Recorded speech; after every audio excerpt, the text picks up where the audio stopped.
Well, I've just finished building a little Ivor here.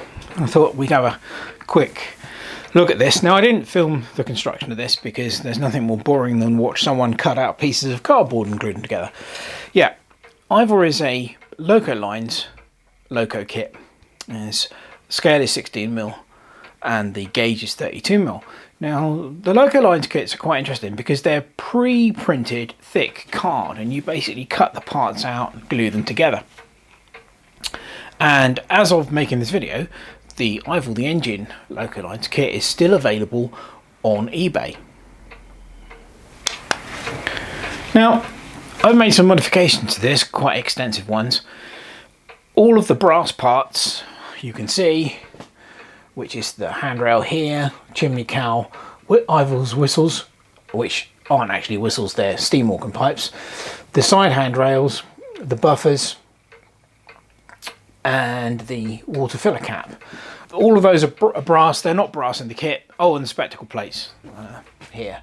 I've made those up. The ones in the kit are just cardboard. And also, I've modified the chassis. We'll have a look at that now. The kit provides a template and some fairly thick plastic from which you make the chassis. I decided it'd be much better to make the chassis out of brass plate, which I had, and it would give the engine a lot more weight. So whilst this is obviously the plastic chassis didn't have these screws holding it all together, but basically it's exactly the same except mine's made out of plate brass. The other change I made was the kit supplied these cast resin wheels, and I've changed them out for these steel wheels, which again adds more weight, makes it more durable. You can also see over here the switch I've changed. That's a switch I provided. That's a changeover switch so that I could select forward and reverse. The original switch in the kit simply allows you on and off. Here you can see the little motor and gearbox, where you can't quite see the motor's actually up inside there, but yeah, you get a little plastic gearbox and electric motor to power it, and that's more than adequate to power it. The batteries are in a AAA battery holder, which is inside just above here, which is inside the coal bunker, so you can't actually see it.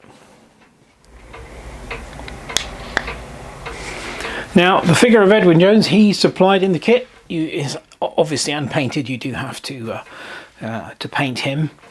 The lamps are also resin cast, and again they need to be painted. The buffers I've added, these are actually commercial buffers that I just happened to have in stock, and they suited the engine very well indeed. Now, the eagle-eyed Ivor The Engine fans amongst you will have noticed that I've actually forgotten something. Forgotten two things, actually, to be totally honest with you. But the main thing I've forgotten are the cab steps. There should be a step here and a step on the other side, which I will put on now I've realised I've forgotten them. And also there is no front pull hook. I've got the rear one on, but I forgot to put the front one on.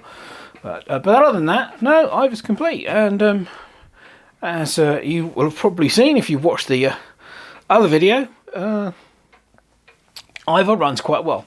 Oh, there are some cab stays which normally come down from the roof to the back of the coal bunker, which I've I left those off intentionally. It's just easier to get in to switch the thing on and off, and to turn Mr. Jones around depending on the direction that Ivor is travelling in.